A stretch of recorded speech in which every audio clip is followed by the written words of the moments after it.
નમસ્કાર વિદ્યાર્થી મિત્રો, માય સેલ્ફ અશ્વિન બોટાદરા। આજના ઓનલાઈન વિડીયો લેક્ચરમાં વિવેકાનંદ સાયન્સ સ્કૂલ વતી હું આપ તમામ વિદ્યાર્થી મિત્રોનું હાર્દિક સ્વાગત કરું છું। અગાઉનો જે વિડીયો લેક્ચર હતો વિદ્યાર્થી મિત્રો, એની અંદર આપણે ધોરણ 11 સાયન્સનું જે બીજું ચેપ્ટર છે ગણિતનું, સંબંધ અને વિધેય, એ ચેપ્ટર આપણે ફિનિશ કરી નાખેલું, બરાબર છે।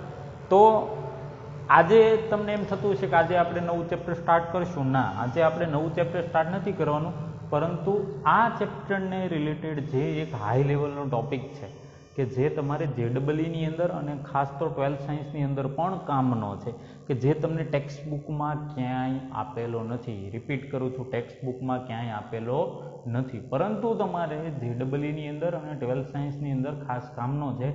તો એ ટોપિક આપણે આજના લેક્ચરની અંદર કવર કરીશું, બરાબર। જો આ વિડીયો તમને પસંદ આવે તો વિડીયોને તમે ચોક્કસથી લાઇક કરજો, તમારા અન્ય મિત્રો જોડે શેર કરજો, અને જો આપ મારી યુટ્યુબ ચેનલની અંદર નવા હો તો મારી યુટ્યુબ ચેનલ AB અશ્વિન બોટાદરા એને તમે સબસ્ક્રાઈબ પણ કરજો। મારી ચેનલની અંદર તમને ધોરણ 10, ધોરણ 11 સાયન્સ અને ધોરણ 12 સાયન્સ તેના ગણિત વિષયને લગતા વિડીયો સરળ મેથડ સાથે અને આવા હાઈ લેવલના ટ્વિસ્ટેડ પ્રકારના પ્રશ્ન સાથે પણ તમને અવેલેબલ થશે। ઓકે, તો જોઈએ આજનો જે મુદ્દો છે જેના વિશે આપણે ચર્ચા કરવાના છીએ તે મુદ્દાનું નામ છે સંયોજિત વિધેય।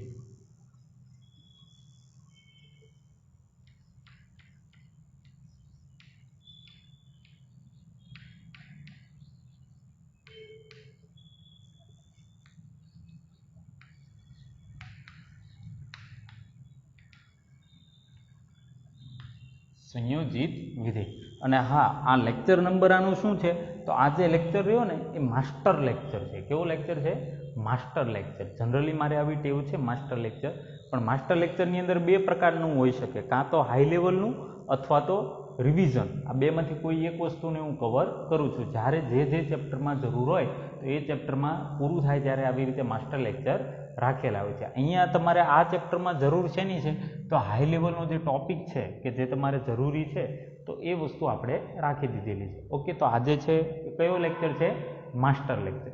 એમાં કયો મુદ્દો? સંયોજિત વિધેય। હવે સંયોજિત વિધેય એટલે શું? તો માની લો કે દાખલા તરીકે f from a to b, f જે છે ક્યાંથી ક્યાં આપેલો છે તમને? a થી b, અને બીજું વિધેય તમને આપેલું છે g from c to d, મતલબ કે ક્યાંથી ક્યાં છે? c થી d। આવા તમને બે વિધેય આપેલા છે, કયા કયા? f અને g। ક્યાંથી ક્યાં એ આપણે લખેલું છે। હવે તમે સમજો કે હું આવી રીતે લખું FOG, તો એને તમારે g અને f નું સંયોજિત વિધેય કહેવાય। g અને f નું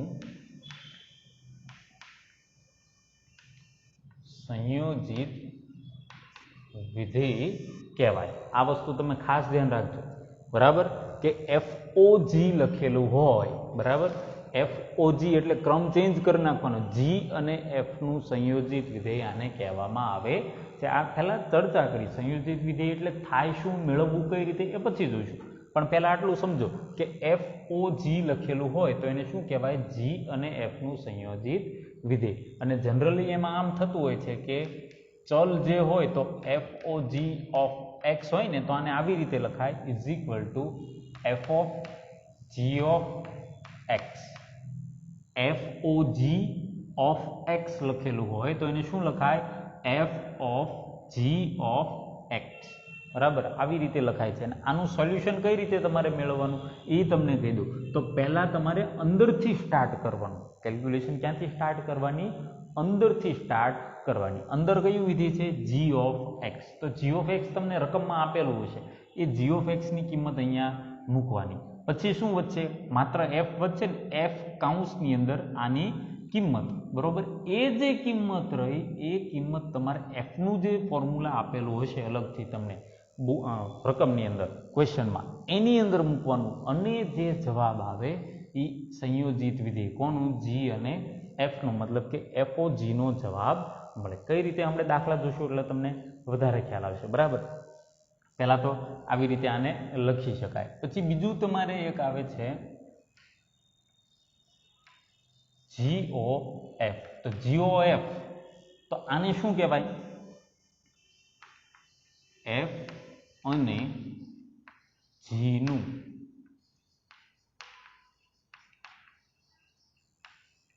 સંયોજિત વિધેય. શું કહેવાય છે આને? F અને G નું સંયોજિત વિધેય. ખ્યાલ આવી ગયો? બરાબર. આમાં આવી રીતે શું લખાય છે? તો GOF of x. Generally x ચલ હોય છે એટલે અહીંયા x લખેલો હોય છે, બાકી જરૂર નથી કે x જ હોય, y પણ હોઈ શકે, z પણ હોઈ શકે, પણ જનરલી તમારે x ચલની ચર્ચા આવે છે તો અહીંયા આપણે શું ચલ રાખીએ છીએ? x. તો આને કેમ લખી શકાય? તો is equal to G of f of x. આવી રીતે. બરાબર.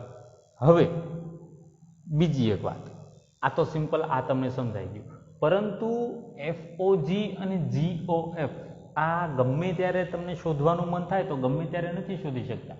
ફોર એક્ઝામ્પલ તમને એમ કહી દઉં કે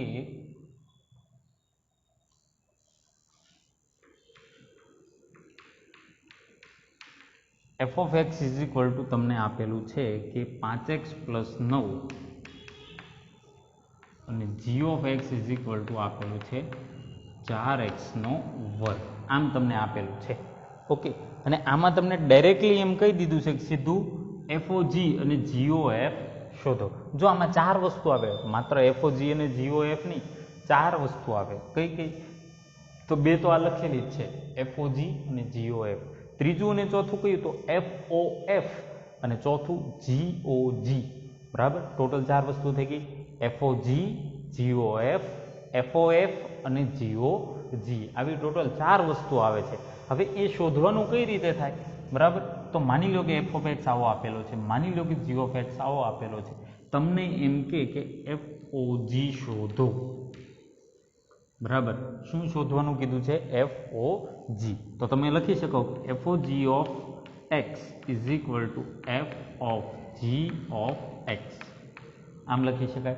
હવે શું કરવાનું? તો આ મેં તમને શું કીધું? અંદરથી સ્ટાર્ટ કરવાનું. ક્યાંથી સ્ટાર્ટ કરવાનું? અંદરથી. તો અંદર કયું વિધેય છે?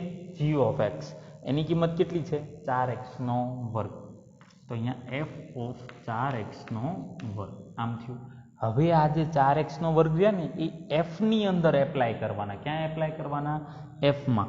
તો f ની અંદર જ્યાં જ્યાં x હોય એની જગ્યાએ આ કિંમત મૂકી દેવાની. તો ઇઝ ઇક્વલ ટુ અહીંયા શું છે? 5x વત્તા 9. તો 5 એમ નામ x જે આપેલું એની જગ્યાએ આવી જશે 4x નો વર્ગ અને પ્લસ 9. તો આ પ્લસ 9.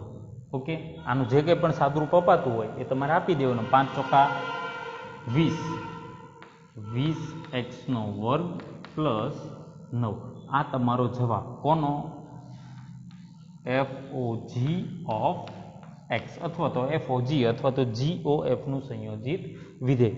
એનો આન્સર તમને મળ્યો કેટલો? 20x નો વર્ગ પ્લસ 9. ઓકે. ખ્યાલ આવી ગયો? આ શું શોધ્યું આપણે? FOG. બરાબર. એવી જ રીતે તમને એમ કે GOF શોધો. આમાં GOF of x તો is equal to G of f of x. આમ થાય. હવે શું કરવાનું? મેં શું કીધું? ક્યાંથી સ્ટાર્ટ કરવાનું? અંદરથી સ્ટાર્ટ કરવાનું. અંદર કયું વિધેય છે? f of x. f of x ની કિંમત કેટલી છે? 5x વત્તા 9. તો શું થશે?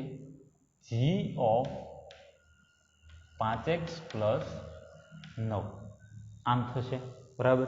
હવે શું મતલબ થાય આનો? કે g ની અંદર જ્યાં જ્યાં x હોય એ x ની જગ્યાએ 5x વત્તા 9 મૂકવાના. તો g ની અંદર શું છે? 4x નો વર્ગ. એમાં x ની જગ્યાએ તમારે 5x વત્તા 9 મૂકવાના. તો શું થશે? ઇઝ ઇક્વલ ટુ g માં તો આપણે એપ્લાય કરવાનું છે 4x નો વર્ગ. તો 4x નો વર્ગની જગ્યાએ આ એટલે કે 5x પ્લસ 9 કૌંસનો વર્ગ. હવે કૌંસનું વિસ્તરણ કરવાનું, 4 ગુણવાના. તો 4 એમ નામ. અહીંયા શું થશે? 25x નો વર્ગ. 9 પંચા 45 દૂને 90x અને 90 81. એના ગુણ્યા 4 કરો તો શું થશે? 25 ચોકા 100x નો વર્ગ વત્તા 9 ચોકા 36 360x. 8 ચોકા 32 4 324. આ તમારો જવાબ. કોનો? GOF. એનો તમને જવાબ મળ્યો. હજુ આવું ને આવું તમને શું પૂછી શકે? FOF પણ પૂછી શકે. હજુ શું પૂછી શકે? તો GOG પણ પૂછી શકે. બરાબર, ખ્યાલ આવ્યો કે મેળવવું કઈ રીતે? બરાબર, તો આ રીતે આ વસ્તુ મેળવી શકાય છે. પરંતુ એક વસ્તુ ધ્યાન રાખજો કે જો મળતું હોય તો મેળવી શકાય છે. એ બી એક શરત છે કે જો એ શરતનું પાલન ન થાય તો FOG કે GOF મળતા નથી. એટલે આ વસ્તુ ધ્યાન રાખજો. હવે આપણે શરતની ચર્ચા કરીએ છીએ. શેની? એની શરતની, કે સંયોજિત વિધેય મળે કે ન મળે એના માટેની એક શરત છે. અને બીજું કે જો મળે તો ક્યાંથી ક્યાં મળે. બરાબર, જેવી રીતે F વિધેય છે ક્યાંથી ક્યાં રાખ્યું? A થી B. G વિધેય રાખ્યું ક્યાંથી ક્યાં? તો કે C થી D. બરાબર, હવે સમજો કે F માટે પ્રશ્ન શેમાંથી લેવાનો? A માંથી, અને જવાબ શેમાં મળશે? B માં. આટલું તો ક્લિયર છે. અને G વિધેય માટે પ્રશ્ન શેમાંથી લેવાનો થાય? C માંથી, અને જવાબ શેમાં મળે? D માં મળે. બરાબર, તો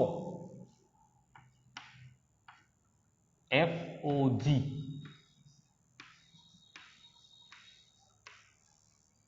મળવા માટે G અને F નું સંયોજિત વિધેય એટલે કે FOG મળવા માટે એની શરત એવી છે. જો શરત આમ ગણો ને તો ડાયરેક્ટલી મને યાદ ન હોય.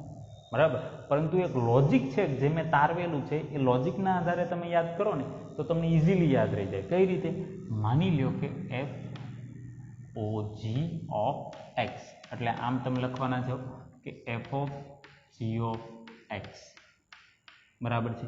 હવે તમે સમજો કે અહીંયા તમે પહેલા કયું વિધેય મૂકવાના છો? G of X. બરાબર, તો G ઓફ X તમે એપ્લાય કરો. બરાબર, એટલે શું? તો આ X જે રહ્યો એ શેમાંથી લીધો? તમે G માંથી લીધો ને. તો G નો પ્રશ્ન શેમાંથી લીધો? તમે C માંથી લીધો.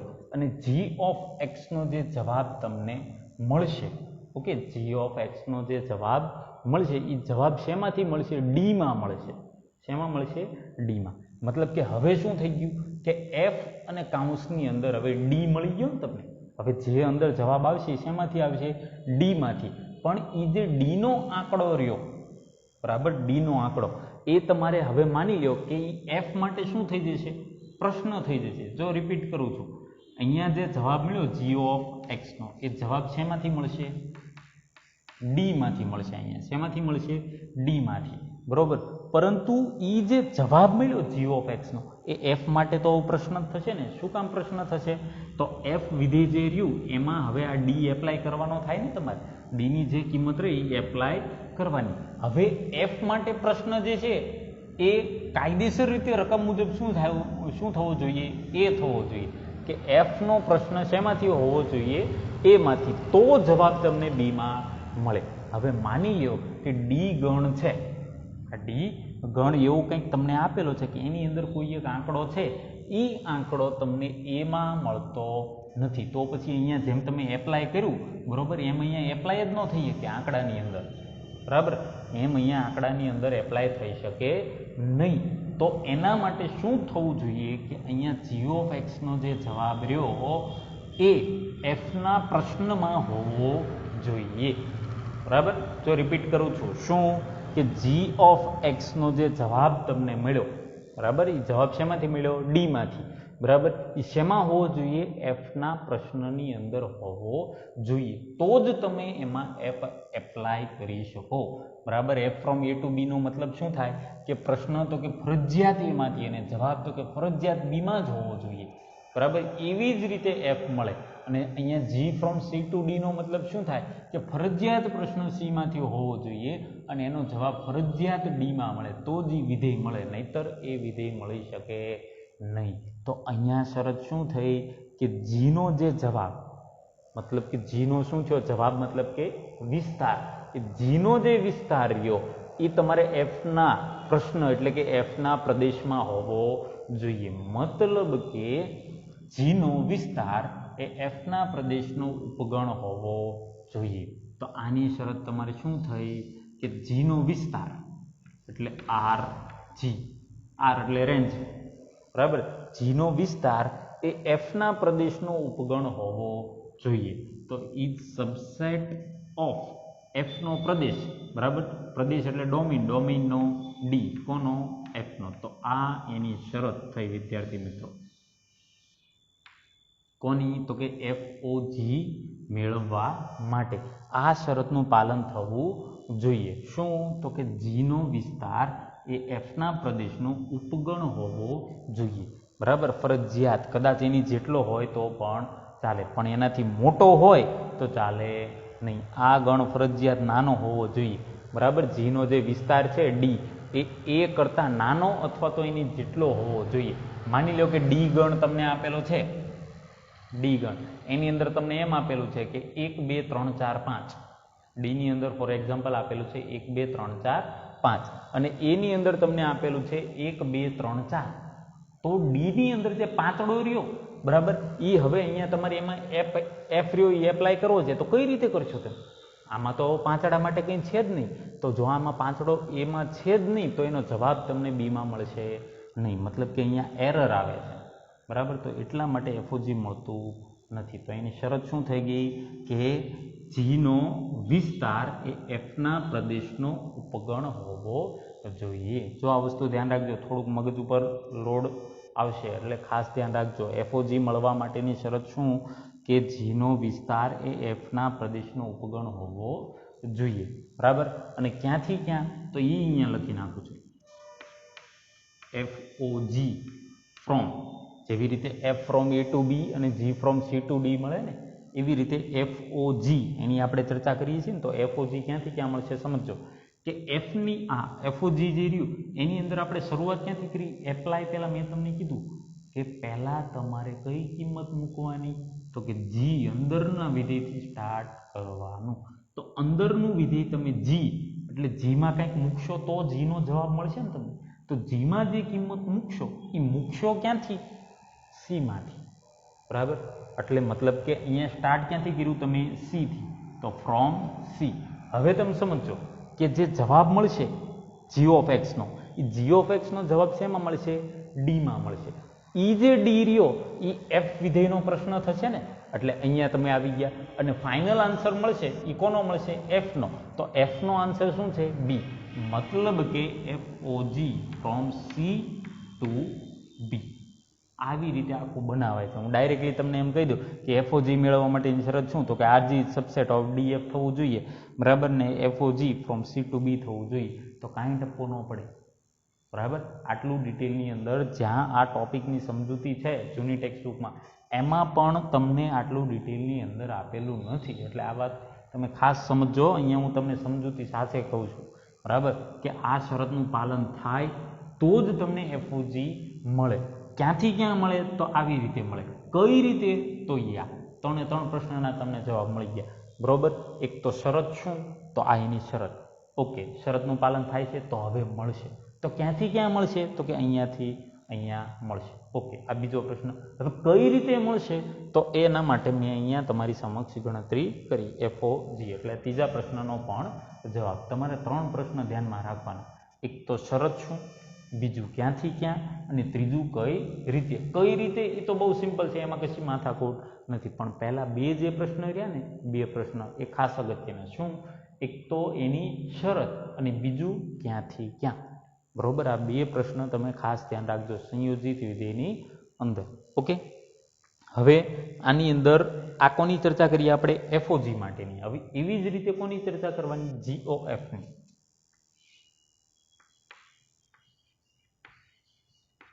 GOF મળવા માટે હવે આની શરત અને ક્યાંથી ક્યાં એની ચર્ચા કરી લઈએ. બરાબર, સમજો. તો GOF, તો એના માટે તમે આમ લખો છો કે GOF of x is equal to G of F of x. આમ તમે લખો છો. હવે આમાં મેં તમને કીધું તમારે સ્ટાર્ટ અંદરથી કરવાનું. ક્યાંથી સ્ટાર્ટ કરવાનું? અંદરથી. તો મતલબ કે પહેલાં કયું વિધેય એપ્લાય કરશો? F વિધેય. બરોબર, તો F વિધેય એપ્લાય કરશો એટલે Fનો પ્રશ્ન મૂકશો એટલે શું મળશે? Fનો જવાબ. તો પ્રશ્ન શેમાંથી મૂક્યો તમે? એમાંથી. તો જવાબ શેમાં મળ્યો? તો કે બીમાં. તો મતલબ કે F ઓફ x નો આન્સર તમને મળ્યો ક્યાં? શું મળ્યો? બી મળ્યો. શું મળ્યો? બી. હવે એ જે બી રહ્યો જવાબ એ જવાબ જી માટે શું કામ કરશે? પ્રશ્નનું કામ કરશે. મતલબ કે તમે ક્યાં આવી આવ્યા? અહીંયા સીમાં. પણ માની લ્યો કે એ જે બીનો જે બી જવાબ મળ્યો એ તમારે ફરજિયાત સીની અંદર હોવો જોઈએ. તો અહીંયા તમે કહી શકો કે એની શરત શું થઈ? હવે તમારે કે એફનો જે જવાબ મળ્યો, મતલબ કે એફનો વિસ્તાર એટલે આર એફ, એ તમારે આ જીના પ્રદેશની અંદર હોવો જોઈએ. તો તમે એમાં જી એપ્લાય કરી શકો. જેમ અહીંયા આપણે જી એપ્લાય કર્યું ને એ ક્યારે કે એ બીનો જે જવાબ તમને મળ્યો, એફનો જવાબ બીમાંથી મળ્યો, એ બીનો જવાબ તમારે જીના પ્રદેશની અંદર એટલે કે સીમાં હોવો જોઈએ. તો જીનો પ્રદેશ એટલે શું થાય? ડોમેઇન ઓફ જી એટલે DG is subset of DG. આ એની શરત કોની? તો GOF મેળવવા માટેની શરત. શું? RF is subset of DG. આ વસ્તુનું તમારે ખાસ ધ્યાન રાખવાનું. બરાબર. હવે રહી વાત છે ને ક્યાંથી ક્યાં.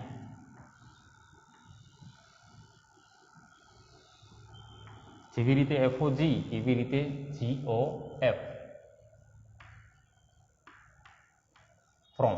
હવે સમજો અહીંયા તમે પહેલી કિંમત કઈ મૂકી? તો કે એફ ની કિંમત મૂકી ને પહેલી. મતલબ કે એફ ની પહેલી કિંમત એટલે એફ નો પ્રદેશમાંથી મૂકો. એફ નો પ્રદેશ શું છે? એ. તો મતલબ કે એ તમે એપ્લાય કર્યો એટલે ફ્રોમ એ ટુ. હવે એ એપ્લાય કર્યો એટલે એફ નો જવાબ મળ્યો. એફ નો જવાબ શેમાં મળ્યો તમને? બી માં. ઓકે. એ બી જે રહ્યો એ જી માટે પ્રશ્ન થશે એટલે જી માટેનો પ્રશ્ન. અને ફાઇનલ કયું વિધેય તમે એપ્લાય કરશો? જી વિધેય.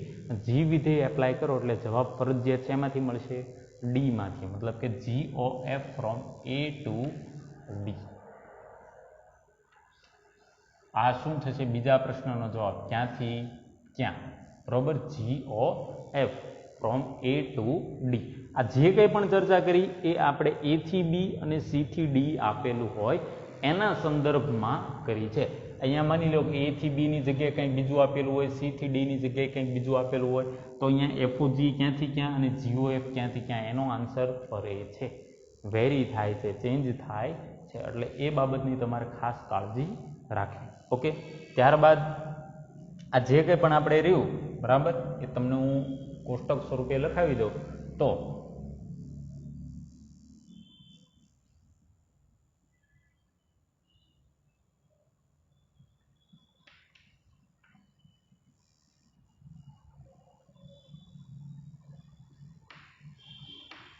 બે વિધિ રાખી દીધા છે આપણે, FOG અને GOF.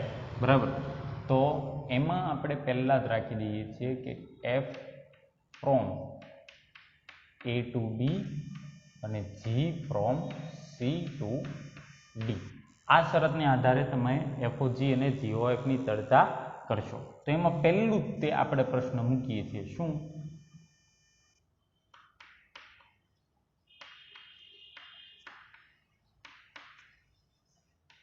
કોનું સંયોજિત વિધેય? તો FOG જે રહ્યું એ કોનું સંયોજિત વિધેય કહેવાય? તો G અને F. G અને F. FOG જે રહ્યું એ કોનું સંયોજિત વિધેય કહેવાય? G અને F. બરાબર. અને GOF રહ્યું એ કોનું કહેવાય? તો કે F અને G નું સંયોજિત વિધેય કહેવાય. ચલો, આ કોનું સંયોજિત વિધેય એનો આન્સર મળી ગયો. પછી હવે તમારે શું? તો એની શરત. તો અહીંયા હું રાખું છું શું? એની શરત. બરાબર. હવે શરત આપણે FOG માટે જોઈ. FOG માટેની શરત શું હતી? તમારે RG સબસેટ DF. તો અહીંયા લખું છું RG is subset of DF. આવું થવું જોઈએ તો તમને FOG મળે. ચલો, હવે કોણ? તો GOF. તો એની શરત શું છે? તમારે RF is subset of DG. જો આ શરતનું પાલન થાય તો અને તો જ તમને GOF મળે, નહીતર મળે નહીં. ત્યારબાદ ત્રીજું આપણે શું? તો ક્યાંથી ક્યાં.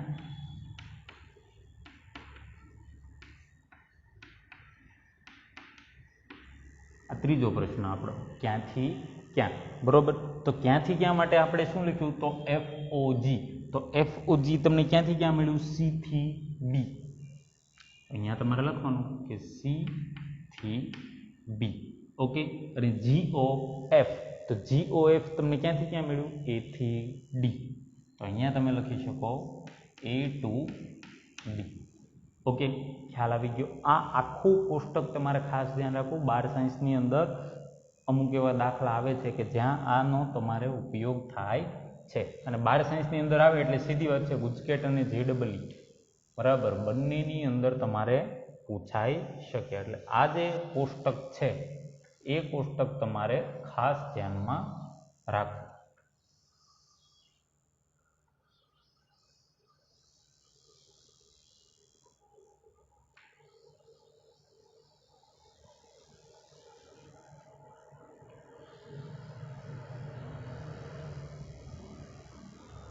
ઓકે, આ આખું કોષ્ટક, પણ એ આખા કોષ્ટકનો આધાર તમારે શેની ઉપર છે?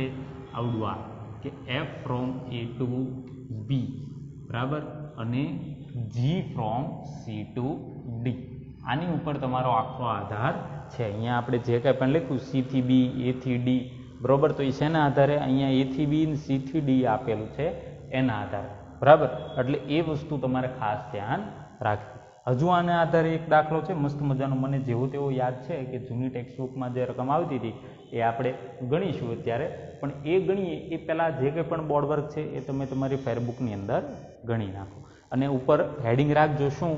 માસ્ટર લેક્ચર બરાબર. અને માસ્ટર લેક્ચરની અંદર ટોપિક કયો તમારે? સંયોજિત વિધેય. ઓકે, લખી નાખો.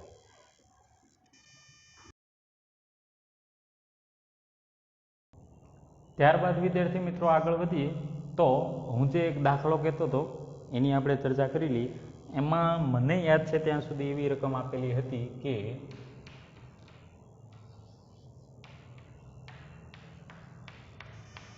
f of x is equal to 1 minus x છેદમાં 1 plus x. તો FOF શોધો. શું શોધવાનું કીધું હતું? FOF બરાબર. તો જોઈ લઈએ આપણે બરાબર. અને બીજું કે આમાં કોઈ ક્યાંથી ક્યાંક એવું કશું આપેલું તમને નહોતું. હા, F from A to A કીધું હતું. એમાં F from A to A એટલે આમાં તો કશો પ્રશ્ન જ નથી. FOF બરાબર, તો બધી શરતનું પાલન થાય. શું કામ? તો કે પ્રદેશ અને વિસ્તાર બંને કેવા છે? સરખા, એટલા માટે. હવે જુઓ અહીંયા શું થાય છે. તમને એમ કીધું છે કે FOF મેળવો, તો FOF of x is equal to f of x આમ થશે. તો is equal to પહેલા અંદરથી સ્ટાર્ટ કરો તો f of, હવે f of x ની કિંમત કેટલી? 1 minus x છેદમાં 1 plus x આવું કંઈક મળશે. આનો મતલબ શું થાય કે f ની અંદર જ્યાં જ્યાં x છે એ x ની જગ્યાએ આ આખું પદ તમારે મૂકવાનું. તો શું થશે? પહેલાં તો અહીંયા 1 માઇનસ, હવે x છે એની જગ્યાએ આ આખું, મતલબ કે 1 માઇનસ એક્સ છેદમાં 1 પ્લસ એક્સ છેદમાં શું છે? 1 પ્લસ એક્સ એટલે 1 પ્લસ એક્સની જગ્યાએ આ પદ એટલે 1 માઇનસ એક્સ છેદમાં 1 પ્લસ એક્સ આવું મળશે. હવે અહીંયા શું? તો લસા લઈ લ્યો. તો 1 પ્લસ એક્સ ગુણ્યા 1 એટલે 1 પ્લસ એક્સ માઇનસ કરીને છે. તો જો માઇનસ એપ્લાય કરો એટલે નિશાની બદલવાની, ખાસ ધ્યાન આપજો. શું મળશે તમને?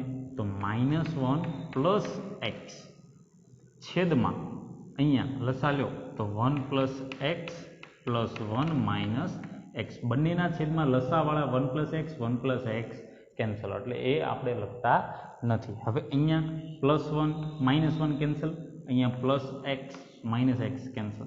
તો ઇઝ ઇક્વલ ટુ અહીંયા એક્સ પ્લસ એક્સ એટલે 2x છેદમાં 1 પ્લસ 1 એટલે 2, તો 2 કેન્સલ, તો વધ્યું શું?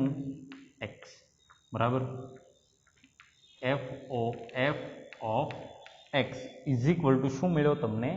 x. તો અહીંયા જોજો કે x મૂકો FOF ની અંદર તો તમને જવાબ શું મળ્યો? x. તો તમે યાદ કરો મેં જે તમને અગાઉ વિધેયના પ્રકાર સમજાવ્યા હતા બરાબર, તો એની અંદર તમારે એક પ્રકાર આવતો હતો, જે મૂકો એ જ કિંમત મળે. તો એ વિધેય કયું હતું? તમારે તદૈવ વિધેય હતું, પહેલું તે મેં જે તમને વિધેયના પ્રકાર સમજાવ્યા હતા એમાંનો પહેલો જ પ્રકાર હતો કયો? તદેવ વિધેય, આઈડેન્ટિટી ફંક્શન. બરાબર. તો એટલા માટે આ જે દાખલો હતો ને એમાં તમને એમ કીધું હતું કે સાબિત કરો કે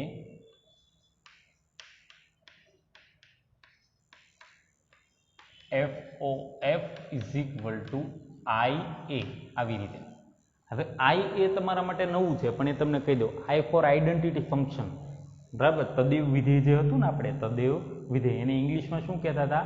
આઈડેન્ટિટી ફંક્શન. તો એ જે આઈડેન્ટિટી ફંક્શન હતો એનો I અને એ શેના માટે?